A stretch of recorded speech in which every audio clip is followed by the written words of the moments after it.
hero who saved you from who knows what, and, quote, the idea of living forever in a place called heaven. Unfortunately, truthfulness is of far less importance to you than happiness and contentment. But if you're correct by implying that accuracy and reliability are of no real importance, then people might just as well believe anything that creates good feelings. That this would leave millions vulnerable to every snake oil salesman imaginable goes without saying. I don't know if you have any children, but if so, is that what you want for them? Several years ago, the slogan, "If it feels good, do it," was making the rounds, and bibicists were offended by the implicit immorality contained therein. Now you're telling us, if it feels good, believe it. Don't worry about the absence of reason or evidence. Second, you say you believe the Bible because when I try its principles, they seem to work. I'm not sure what principles you're referring to. The powers of which are supposed to come to believers and those who pray rarely materialize, while its moral teachings can be found in many books, religious or otherwise. I don't blame you for qualifying your remark by saying they seem to work. Only someone blind to reality would say they definitely work.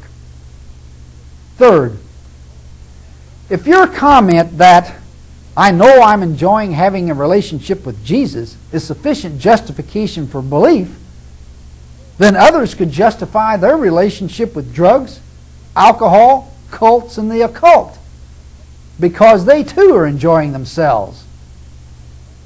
Goodness, helpfulness, and truthfulness are not proven by pleasure. Fourth, your closing synopsis of Pascal's wager is considerably weaker than you realize. Understandably, its influence is strongest on those who have lived in a Christian-dominated society. Essentially, all you're saying is that it's wise to believe and not take chances. But it's not that simple. Believe what? Do you know how many different religions and religious beliefs there are? Following your logic, to really be on the safe side, one would have to accept all of them, which is impossible, since many are mutually exclusive. Why should we assume only Christian teachings are valid? Fifth, some Christian beliefs will bring damnation to their adherents according to other religions. Muslims, for example, hold that belief in the Trinity is a sure path to hell. How can you be sure they're wrong? Aren't you gambling? You ask, if I'm wrong, what will happen to me? According to many religious people, you're wrong and plenty is going to happen to you. In fact, even within Christianity itself, scores of sects and denominations have long since written off all of the others. Without even knowing the Christian group or beliefs to which you adhere, I can assure you that more than one denomination has already relegated you to the world of the hopelessly lost.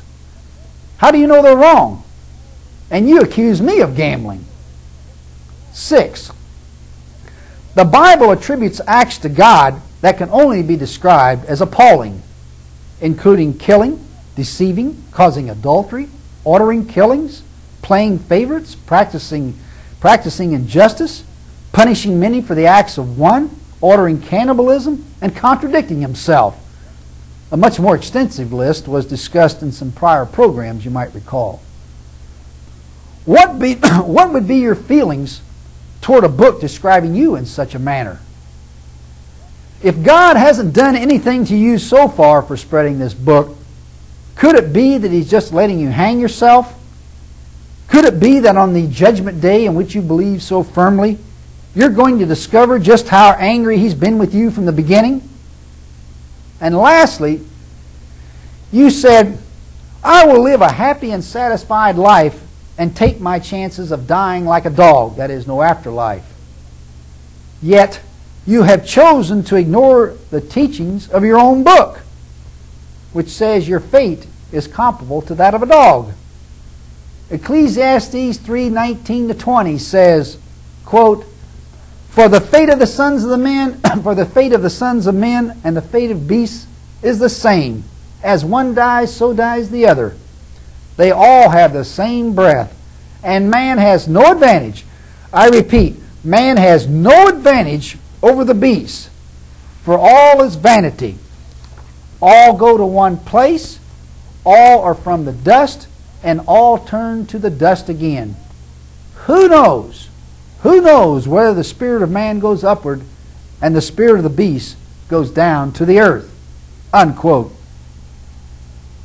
My friend, you can't even begin to cover all the bases.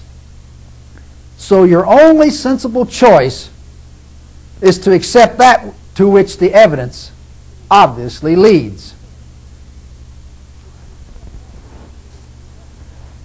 That completes our presentation. And please join us later for the 34th edition of Biblical Errancy Commentary, when we continue showing why the Bible is nothing more than the flawed composition of some fallible human beings. Thank you for listening.